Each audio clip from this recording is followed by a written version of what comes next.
Floor is yours.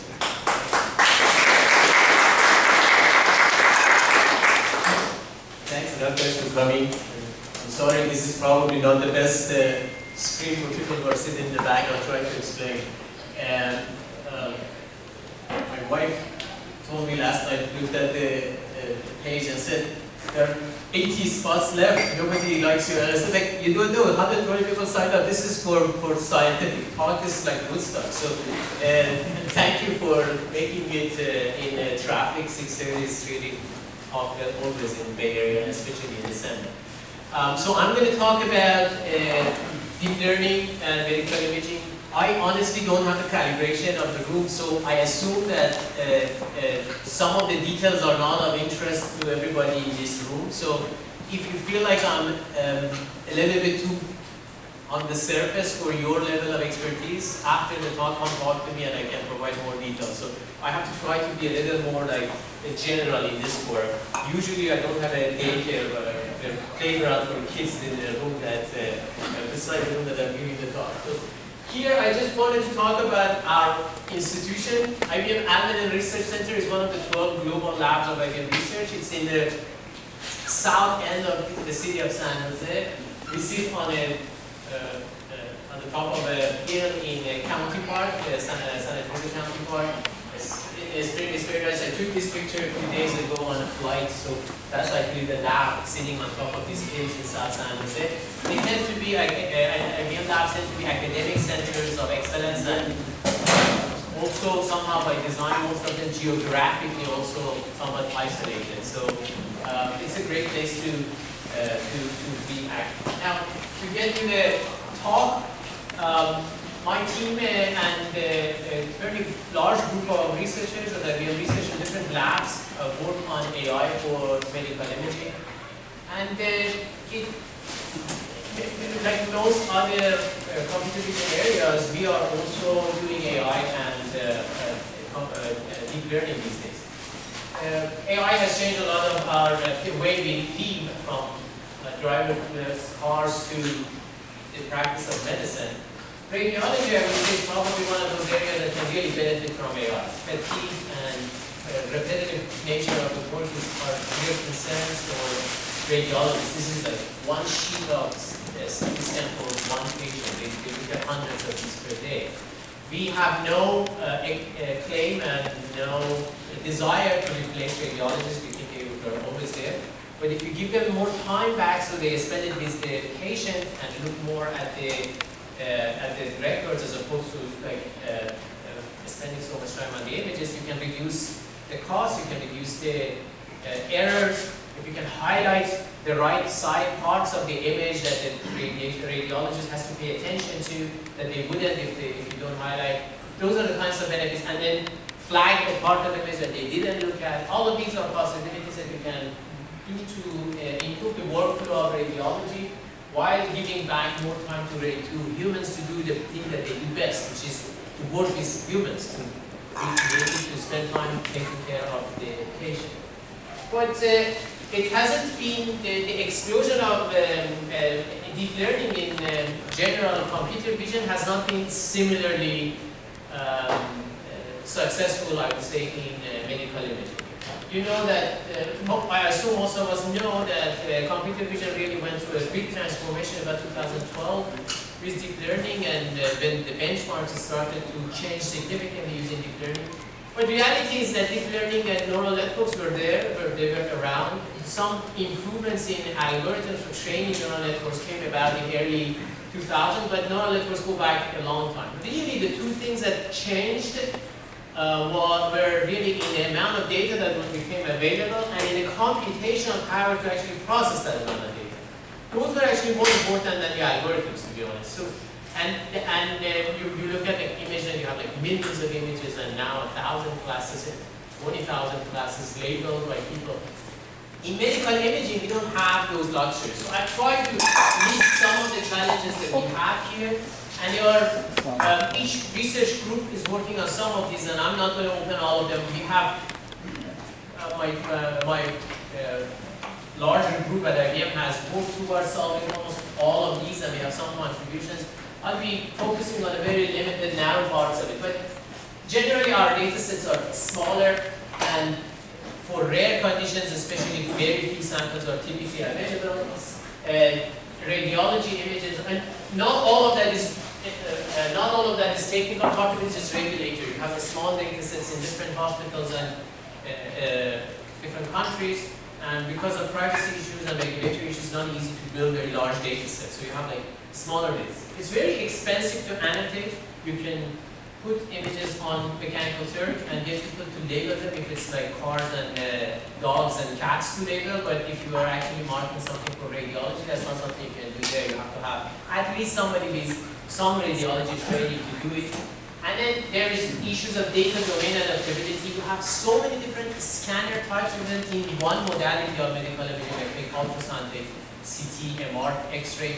You have manufacturers that essentially are doing different technologies, and you have a small data set from each one of them. And there's this problem of source variance in the sources and access. You need some of these when you're training, and then you go to the field and you're faced with another one, and these deep learning models have catastrophically occasionally failed. So these are the kinds of issues that we deal with. And then we have 3D imaging modalities like CT and MRI. They tend to need very large networks to process them because the unit of computation, if you have like a filter that is like 2 by 2, a smaller filter you can think of, you go to 3D, that number goes to 27. You have the 3 by 3 by 3. It's essentially that makes the models much larger, optimization and network search becomes much harder. And then the need for explainability is the last one I've listed, but it's also probably the most important one. The main issue that has stopped the explosion of AI and deep learning in medical imaging is probably the fact that not many companies have essentially managed to get through FDA.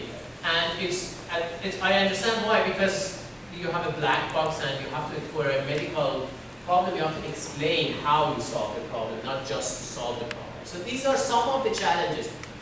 But I want to start with a feel-good story. I mean, we are all working towards solving all of these issues, and I'm assuming that if you are coming to these meetings, you will hear about efforts in different institutions to solve some of these problems. And I will talk about one of them, which is the labeling and lack of labels. But I wanted to give you some good story too. So in areas where there are labels, where there is efforts to release large data sets, there are success stories. One of those areas that has been a good success story in recent years is chest X-ray. Chest X-ray is the most common radiology modality. So it's for so many different reasons. You have a cough, or you just have even for like legal and regulatory purposes, people go through chest X-ray. So there's millions and millions of these every day taken. There was a sustained effort from multiple institutions in the last couple of years, NIH, MIT, Stanford here, to release very large data sets of chest X-ray images. Some of them are also labeled. And then with some like building collaboration with these institutions, you can even get access to the reports that radiologists have written for these things. So generally, it has been one of the few areas where we have access to a lot of data.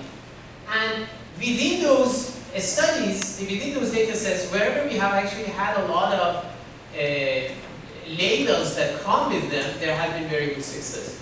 For example, I'm going to talk about one specific problem, one fairly narrow problem that we have solved with fairly good success. And that's what I call normalcy detection. Chest X-ray, like many other imaging modalities, is used for screening. What that means is that most people go to chest X-ray with the hope that nothing is there, right?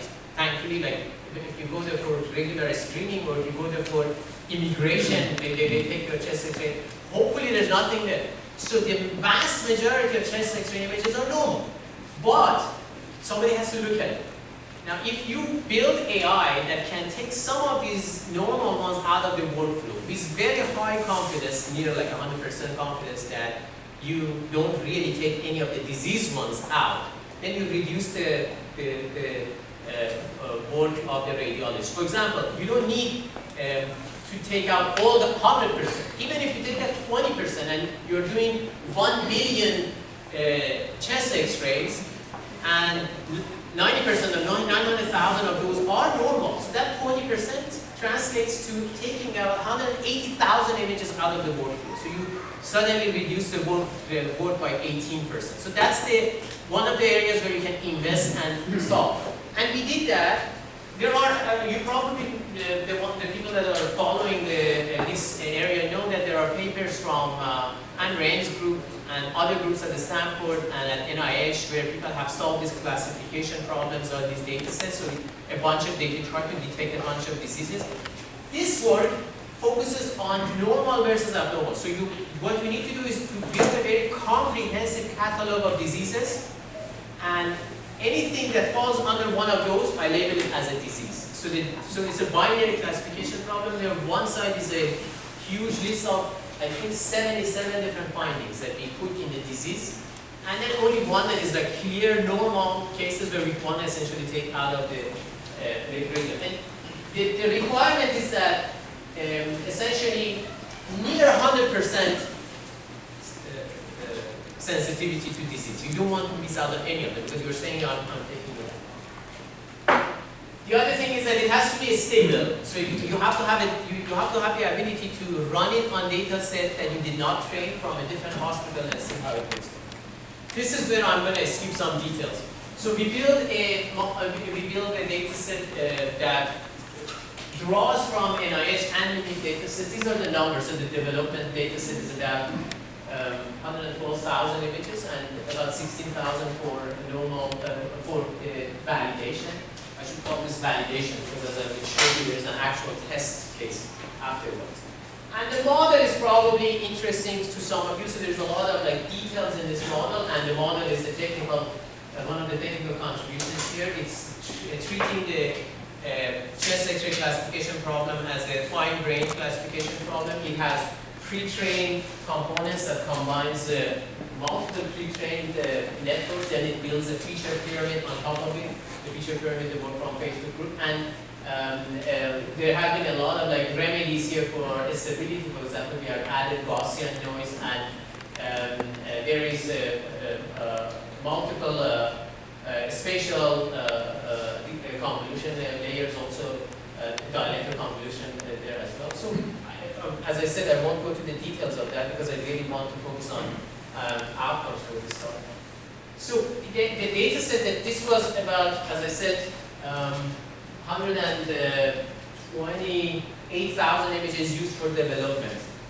But I won't show you the result on the development. I want to show you the actual result in the field. So usually this is a case where we actually tested on a real clinical data set that was not available to us at the time of development. So this is true third-party testing. There were about 1,749 images. We took 3 radiologists and we asked them to label these for normal and abnormal. One piece of interesting thing that might be itself the topic of another talk, we got consensus only on 1,271. So for about 500, even the radiologists didn't agree. So that's a cool, let's keep that in a, well, that's an issue that we have to think about. But regardless of that 1271 are really good images with very certain label. We know that these are normal or abnormal. 3 radiologists, experienced radiologists, agreed on it. Then we ran our model on those 1279. This is the RSIP curve for people who follow these things. I think this is falling out, but in the 96% area on the RSIP curve. And precision recall is about 0.97. But the number that I want to emphasize is this blue dot here, because this goes back to what I said. As you know that this essentially is showing you the sensitivity, and you can see that what we found was that you can take out about 35% of the normal ones while keeping your disease detection to 100%. Meaning that 30% of the normal cases can be excluded from the analysis without missing on a single disease case, at least in this data. So this, I would call this one of the success stories that we have had. And further work on this, I wanted to essentially just, I don't know how well this is seen from back there, but we built also a UI for a model that does the whole pipeline of radiology examination on a chest X-ray and goes from segmenting the image, looking at the quality assessment, the viewpoint, to generating the actual report. So this, I didn't go through all the details of how we developed this. I only explained the normal abnormal classification. This model actually packages many models of that type. Put together, it does essentially this, does the whole analysis and generates the report. So this is one of the areas where I would say there is a success that multiple institutions have contributed to. Stanford in this area is one of them, IBM and many other companies have worked towards this, and we can be all happy about the progress. But going back to the what I started with, labels. That's really the pain point in developing AI for medical image analysis. And I was just talking to Moshe, he said, one way is you just get a lot of radiologists in different countries and get as many labels as you can, and I agree. And you have to do that. So some of that has to happen. So a lot of work goes into building platforms, and we built one of these at IBM that essentially is what we call crowdsourcing or expert sourcing. You want radiologists in different parts of the world to be able to log in, and then there is a back end, and that you build collections and you keep track of who did what, and essentially do the bit moment. There's no way around this. There's a little bit of this that every institution is doing, but how much you can do is a different question. And the problem is that there are so many different modalities. If you want to essentially do this for every single modality, it will cost really gigantic amounts of money. But we did some of this as a part of a project at the IBM, which is called Medical SEED, Radiology Grand Challenge. It started by my leader in IBM. Her name is Dr. Tamir Saidam, who is an IBM fellow that started this kind of work. As part of her project, we actually developed this tool, and we are still using it, and our product teams are also using it. But if you think algorithmically how to do this, I think it's philosophically there are two ways to do this. You don't have enough labels and it's too expensive, so what do? There are two ways you can treat this. One is to invent ways of less expensive labeling. Instead of sitting a radiologist to do the whole work, can you find a way to label images in a cheaper way? That's number one. Number two would be invent learning algorithms that don't need so many labels. So those are the two, philosophically, those are the two things that you can do. And I meant to talk about two efforts, one under the less expensive labeling effort and one under the algorithmic development. I will start with this. I will only talk about this one if I have time. So I've listed intentionally a lot of other people's work. In every category, there's a lot of work that you can look at the literature. Reducing the need for labels. That's in computer vision or machine learning. Semi-supervised learning is essentially the solution. You want to develop an algorithm that can use not only labeled data but also unlabeled data. And there's a lot of work in this area of like things like cluster and label and other works. The solution that I'm going to present here, and it's work that one of an intern from Berkeley was in our lab last year, and he essentially was the brain of this work. Almaden, he's graduating at Berkeley right now. He developed this based on generative adversarial networks. So it's a semi-supervised learning algorithm. It really reduces the need for labeled data by an order of magnitude, as I will show you. Two sentences about generative adversarial networks for people who don't know exactly what they are. This is one of the interesting developments in the field of deep learning and learning, essentially. I think it came out in 2015-16 by Jan that and essentially, it's an algorithm that works like the general area of security, where you have these people who are trying to get into your network or steal something from you, and you are the policeman who is devising better solutions, and you evolve together. So as we build better ways of protecting our networks, hackers end up building better ways of hacking into networks. This is kind of this model works like that. There is a generator that is generating fake images, and there is a discriminator that is trying to identify fake images and separate them from real images. And there is a min-max game that you can formulate it mathematically with the loss function, that these two play with each other, and gradually at the when you get essentially to the point of stability, you end up with a generator that can generate really good-looking images. And you probably have seen in the literature these fake videos and fake images that are very common, and everybody knows about those. Like 5 years ago, this was a new thing, but now you can see fake videos is becoming a political problem. Now, this is the same technology, except we are applying it in medical imaging. The first thing we did with it was, let's generate a bunch of real-looking chest X-ray images. And I don't think you can easily say which column here is real and which one is fake. One column here is real and one column is fake. And 2 out of 3 images actually a radiologist also couldn't call them. And I have to, the caveat here is that these are tiny 128 by 128 images. So one of the problems with GANs is that the size of the image is large. We don't have the ability to like do 1024 by 1024 with that quality, but still at this point it's very interesting. So the first thing that came to, when you're talking about you don't have enough data, when you look at GANs, the first thing is why don't you just use these things to generate fake images and use them for your training? Like that's the intuitive way that people think about generative networks in producing data for learning. We did that too. Interestingly, in the case of this was in the chest X-ray domain, interestingly, you cannot produce the signature of a feature that you don't even know how to describe. When what I mean by that is, the diseases in chest X-ray have very vague signatures, like consolidation, pneumonia. Those things have very vague brightness differences in images, and it has been, at least so far, impossible to generate images that specifically imitate a disease condition. Plus the fact that the resolutions tend to be much smaller in our cases. So this first intuitive solution of how to use GANs for solving the problem of lack of data in medical imaging did not really pan out the way that we wanted it. But there is a slightly more complicated way of doing it, and this is where I would probably lose some of the people that don't know some of the details, but I will try to make it as plain as possible. So in the slide that I showed you a few slides back about the basic GAN, the discriminator was trying to essentially say if the image is fake or real. So there was a binary decision that the discriminator was trying to come up with. Now, if you look at this architecture, the discriminator has now 3 decisions. And I'm keeping the original problem binary, so let's say you're detecting normal versus disease.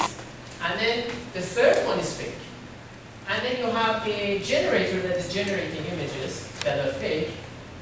And in the real part of this, you get some images that are labeled and some images that are unlabeled. So if the image is, I will show I will flash the loss function here, but I'm not going to talk about it, trying to explain it in non-mathematical terms.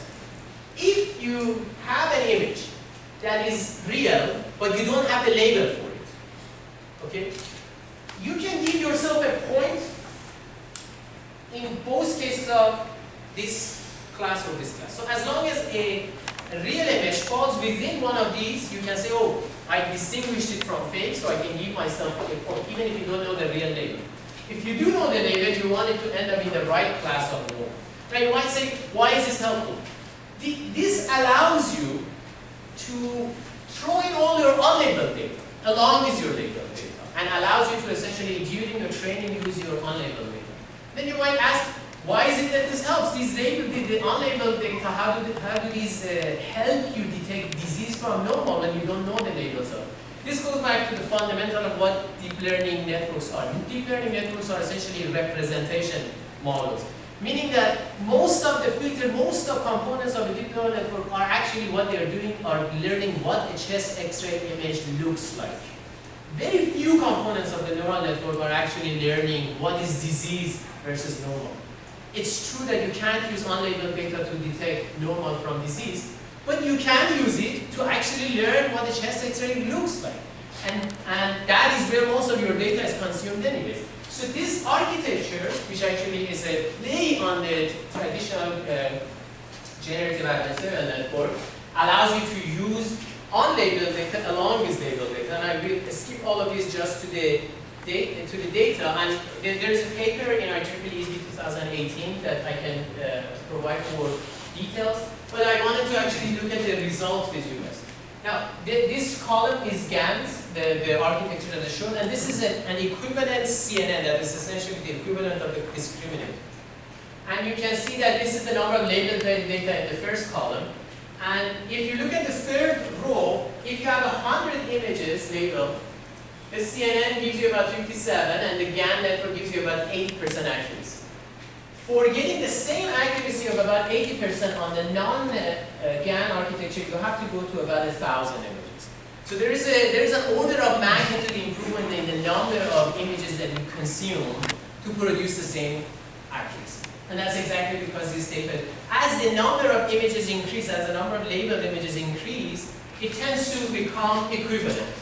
And the issue is that there is not much of a performance improvement there. But when you have limited data, this is a huge bonus, essentially.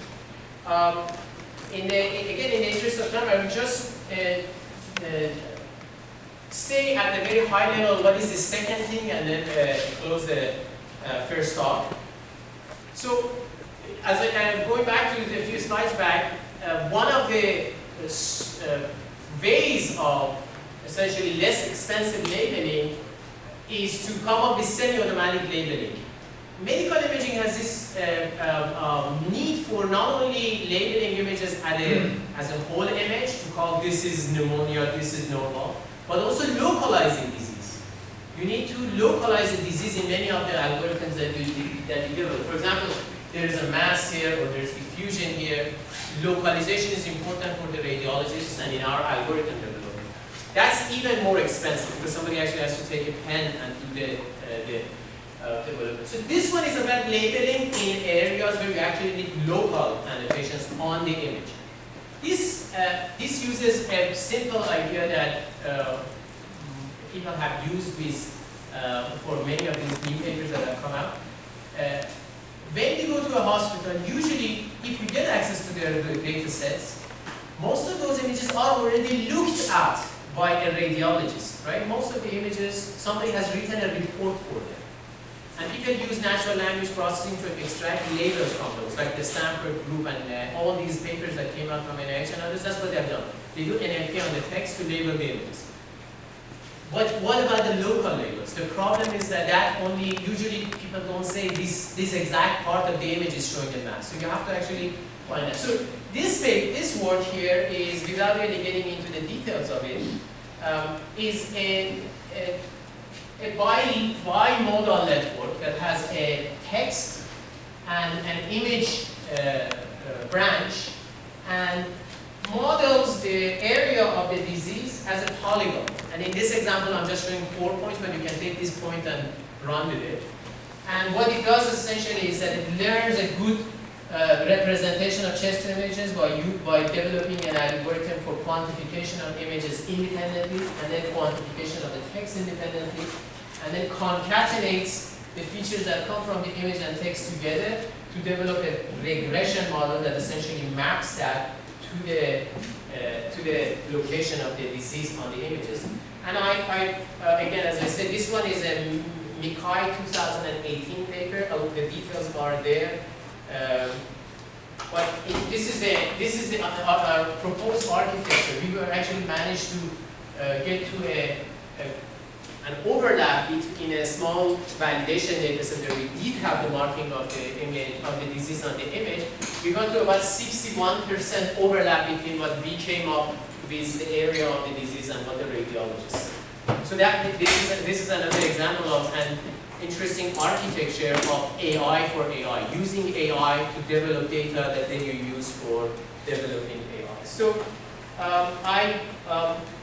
I'm out of time, so just as a conclusion, what I wanted to emphasize is that AI in medical imaging is a very active field. It's hopefully getting to the point of inflection where we see more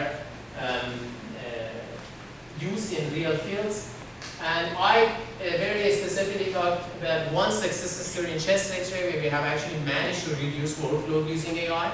And I also provided some insights into semi-supervised methods of learning for reducing the need for labeled data and bimodal networks. The last thing I wanted to say, because I talked about our lab, we are organizing a symposium on AI for biomedical imaging across the scales. And we are trying to get as many startups and companies to show up there, up that hill that I showed at the beginning.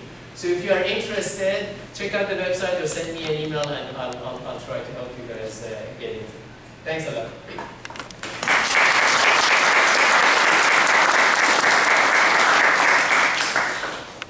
Okay, thank you very much, Mehdi. I think we'll take a couple of questions from the audience. Any questions here? Yeah, please.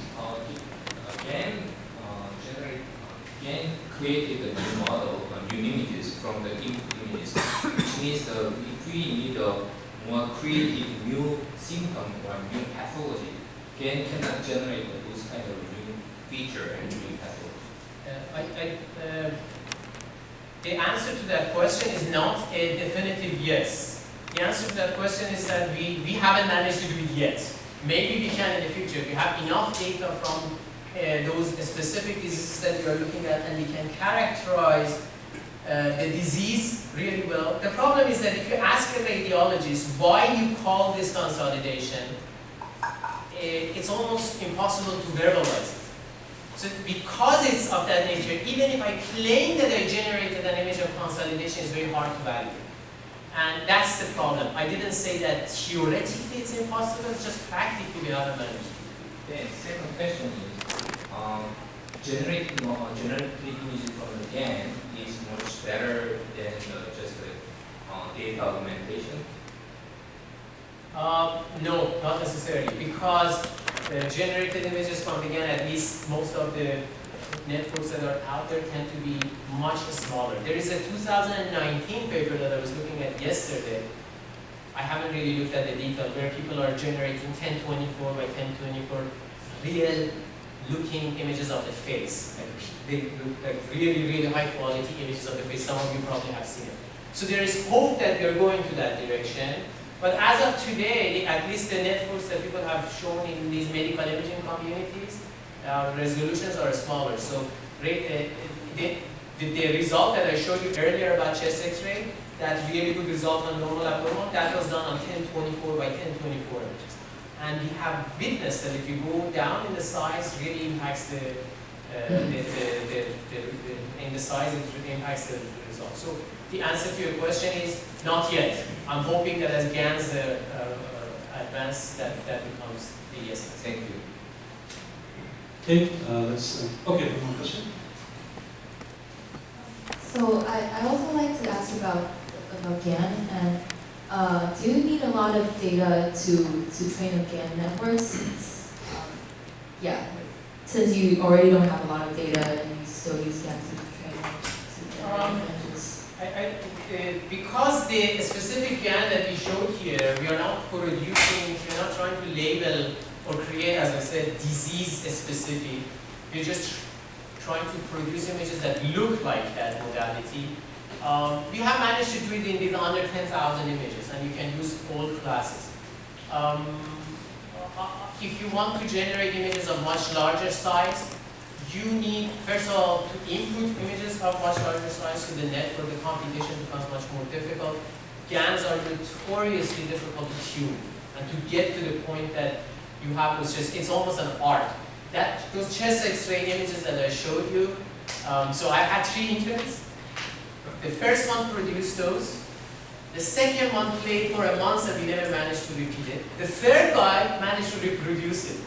And I was getting to a point to say, like, is there something wrong? Is the first guy? And then I realized, no, I went through the code and essentially playing with the parameters and the size of the data and so many details that can change. And that's why I just answered the answer to today.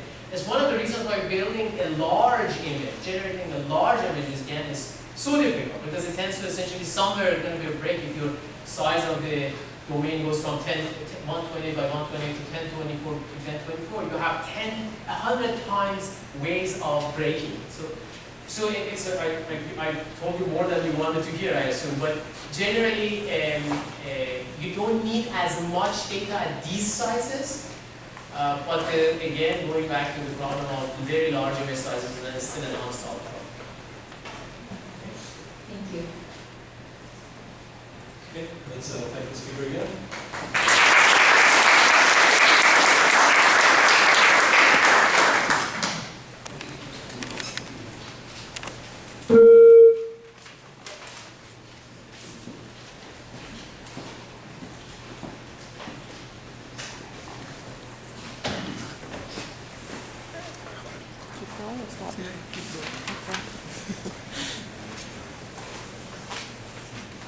Okay, so Mike may have been off for half the talk. I think you guys heard me fine. Anyway, my name is Moshe. I'm heading up the U.S. offices of RSIP Division, and I'm going to talk to you about our approach to best practices in reporting for digital pathology image analysis.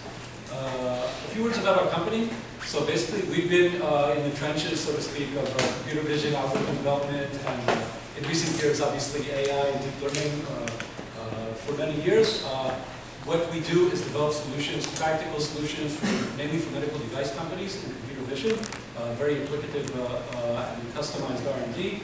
We have a medical team and staff, among other functions, to guide our annotators in creating annotated data sets for some of the solutions.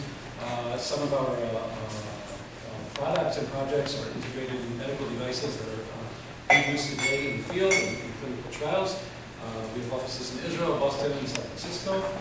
And we work in a pretty wide variety of fields, so from cardiology to pulmonology to orthopedics to image segmentation, because our focus as a company is basically AI, computer vision.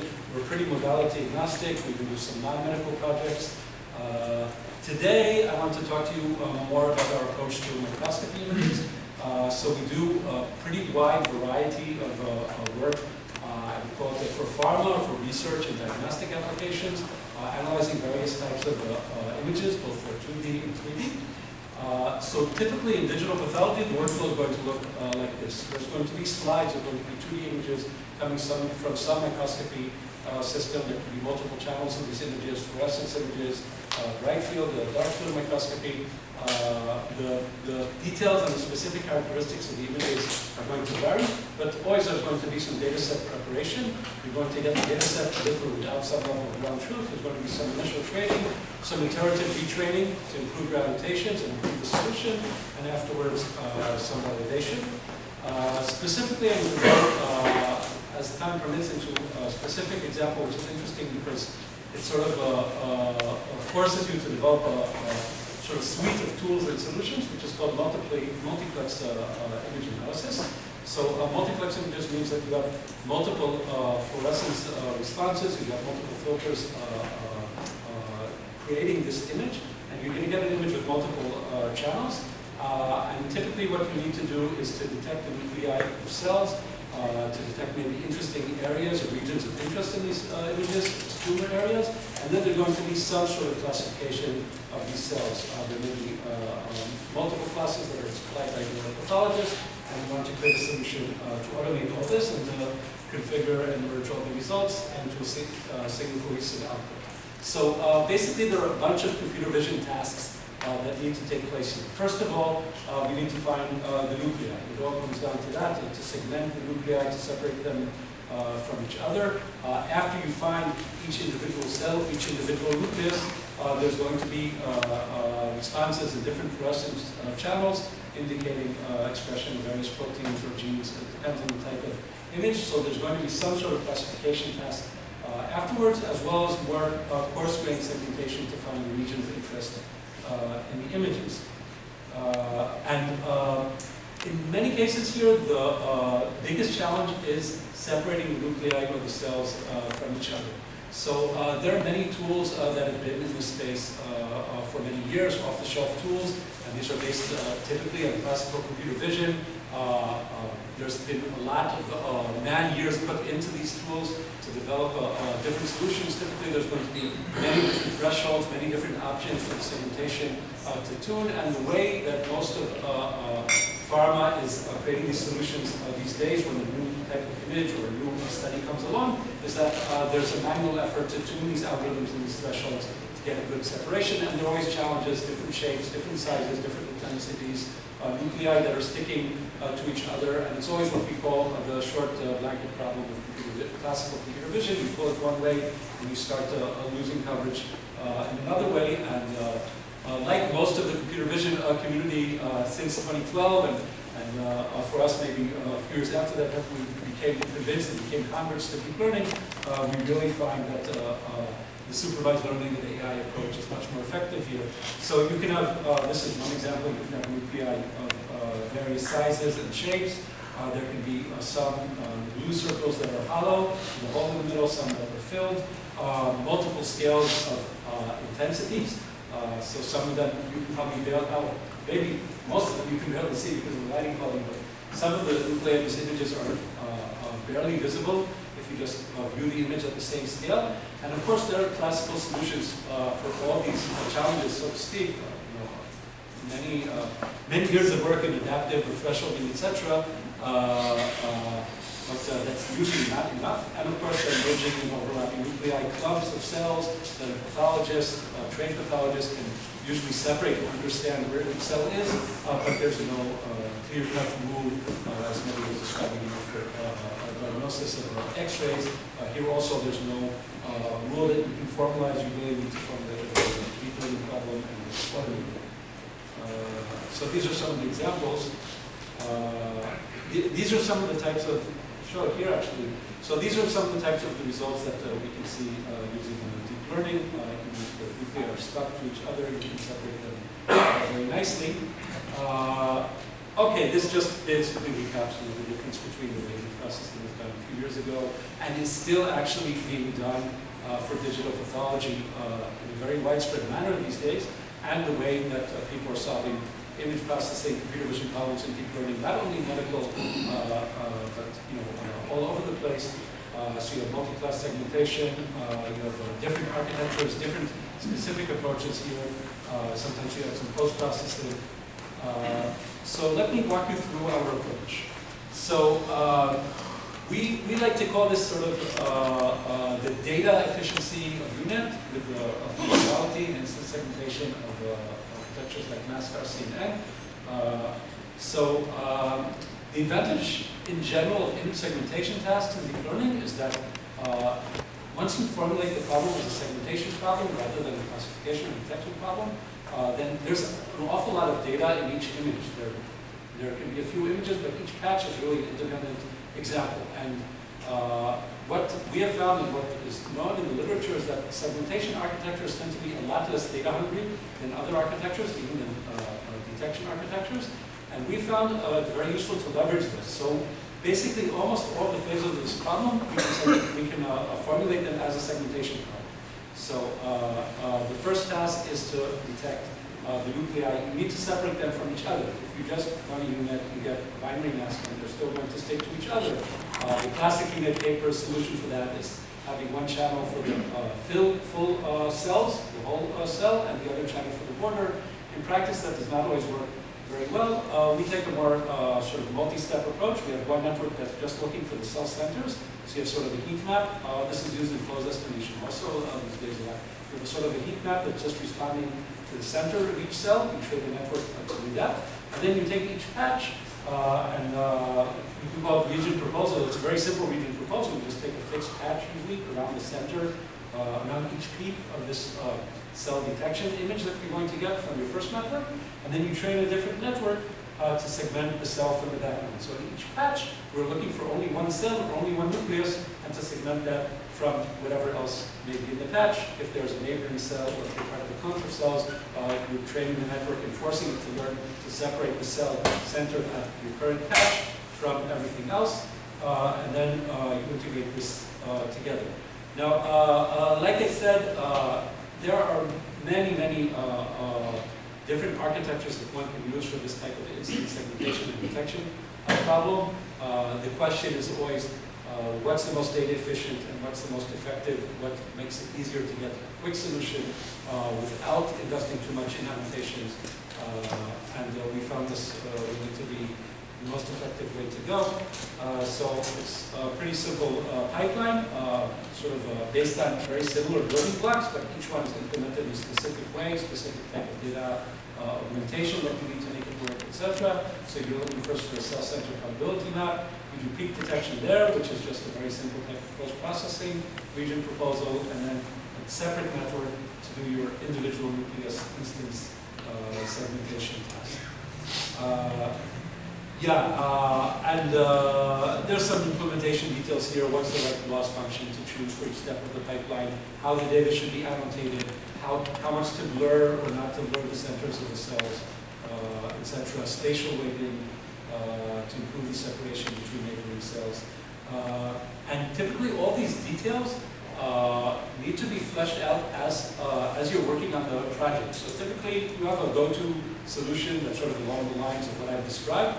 You run that on some small annotated data set, you get a result, and then you really need to start looking at the images, to start looking at your failure cases, understanding what specific types of cases are failing, and even though it's all AI and we're not trying to create specific rules for the system, we're just trying to train a sort of general purpose classifier for this, we still find it's very important to get visual insight into the types of failure cases and use that not so much to fine-tune or to tweak the algorithms which post-process them, but more to decide how to retrain the network. How do we balance the data set? What type of artificial examples to generate? What type of data augmentation to apply to sort of, it's sort of you're teaching a student and you're learning from those students' errors what the student should focus on in the next iteration or in its next course of training, so to speak. All right, this you probably can see it all. These are just the peaks of the cell centers. This is illustrating how after that we have a different network that's just maybe to segment the nucleus from everything that's around it in usually just a fixed size patch. Of course, the area of the image that this patch is going to cover, the amount of context that's needed to segment the nucleus is going to be very task dependent, and that's sort of part of the fine-tuning or the art of managing this process of iteratively retraining the systems to get a good result.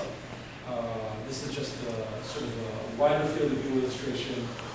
Most of this image is nuclei that are very close to each other, and we get very good separation and accurate segmentation. This is another example also with some clubs and some pretty wide range of luminance scales in the image.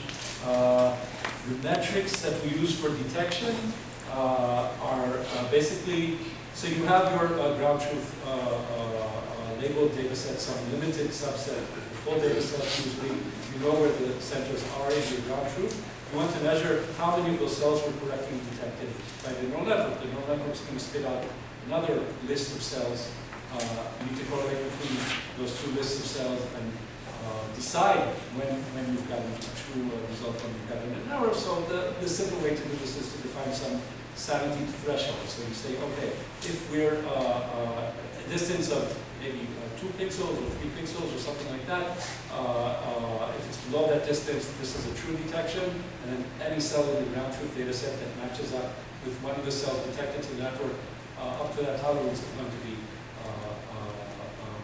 correctly detected, and any of them that don't are going to be a miss. And similarly, the other way around, to get your false positive rate. Afterwards, this tolerance value can be verified. So once you have your matches and have your false positive and your true positive rate, you can measure what your average distance between pairs of nuclei or cell centers is.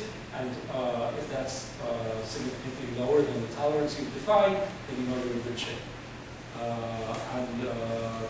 In this particular example, we get very high precision and recall. It's like in the mid to high 90s, depending on how it's measured. This can be visually assessed and validated as well. Those are some more of the clumps. This is zoomed into the clump. This is a different comparison to a classical tool that's in the market. So we can get the counts more correct, but also verify that with the right kind of detection metric as well. This is just showing that it's not important only to detect the right number of cells and to detect the cells in the right location. You need to verify that the segmentation is correct. If you're getting the right shapes, you can get a similar cell count in an area, but in watershed or other algorithms, the result can be completely off, as we can see in the blue circle or the green circle. So just the different ways of that the results need to be assessed. These are some other examples of errors of a classical solution. We saw sort of all of this, everybody's using deep learning as they go through image segmentation. Yeah, flip real quick through some of the other metrics. Now, another task that's very common here is to find the region of interest in the image or the tumor. So this, basically, from the vision perspective, is another segmentation task. But it's not just plugging it into the existing solution. You need to tune the various parameters to get a good segmentation, proper post-processing, etc. Another task that's very common is segmenting key markers, so not only looking for nuclei, but looking for other fluorescence channels that are marking the cytoplasm of cells that do not have nuclei.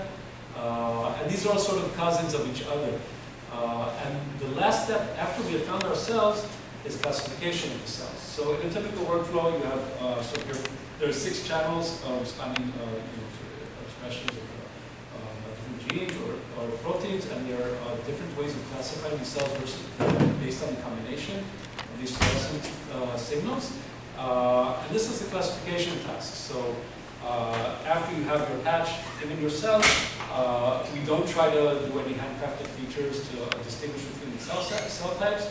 We just generate a regular data set, feed it into a pretty standard classification network to get the solution. And this is not needed for simpler tasks. So sometimes really if you just plug in a few thresholds, you get the same result. But it scales very well to more sort of a subtle task that you need a well-trained pathologist to do. These are some of the results in one example. So again, we achieve results mid to high 90s in terms of sensitivity and specificity for distinguishing between these classes of cells. And the same sort of foundations can be generalized to many different related tasks. We've actually used this not only for microscopy and for a pharma task, but also use it for precise agriculture tasks, counting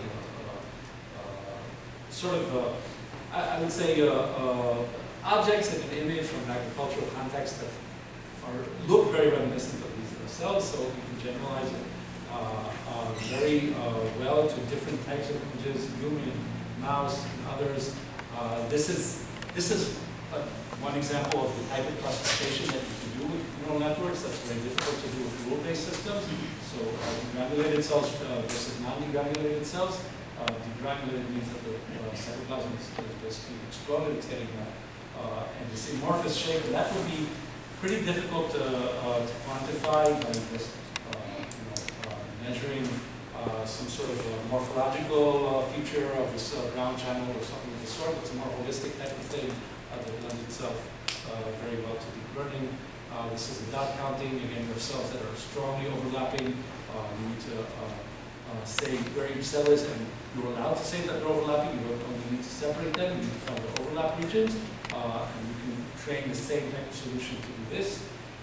This is a different tumor region of interest task.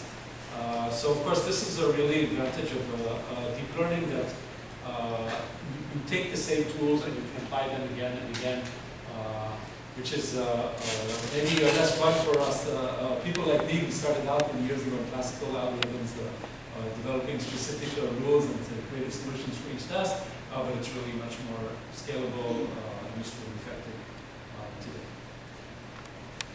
So, thanks.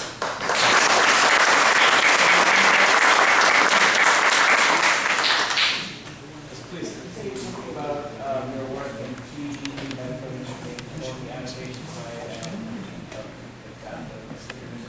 Yeah, sure. Actually, a lot of what we do is in 3D images. First and foremost, CD segmentation. So, cousins of these architectures can be used for 3D images. As Mehdi mentioned, it means that the input space is much bigger. So you need to choose your architecture accordingly. In effect, you need to really use a smaller network to get a good result, because otherwise you're going to get way too many parameters. But we're at the point now where basically we can segment almost anything a radiologist can see in a CT. If you can get the right data set, labeled data set, then it can be done. There are not too many constraints. There are some specific tests that are very hard. Maybe lymph nodes are very subtle, depending on contrast or not. But blood vessels, airways, bones, obviously orthopedic applications. We've done quite a few of these modules using similar technology, and many times the obstacle is not the algorithm so much as obtaining the data. Yeah, and this is, you can't just, download some code from the internet and plug it in and it'll work. There's, tricks of the trade. You need to know from your experience how to do it so it's effective, and what bells and whistles to add and what not to bother adding, etc. But yeah, that's a pretty mature part of this technology. In general, segmentation tasks versus difficult classification tests like several things in X-rays and you don't have any image label data. In general, segmentation tasks are sort of a more mature technology, or it's an easier way to get an effective result because there's so much information in each and every image. Any more questions? Okay, so thank you everybody. I don't have a question. I just wanted to thank you, and Ron, I forgot to thank you at the end of at the beginning. Thanks for organizing an invitation. Yeah, thanks for having me. First of all, if you know someone or one of you wants to give us a speech next time or the time after, we'll be happy. We have this meeting every 2 months. And also, you're welcome to grab one of these cups with the logo of the group and enjoy it. Thank you very much.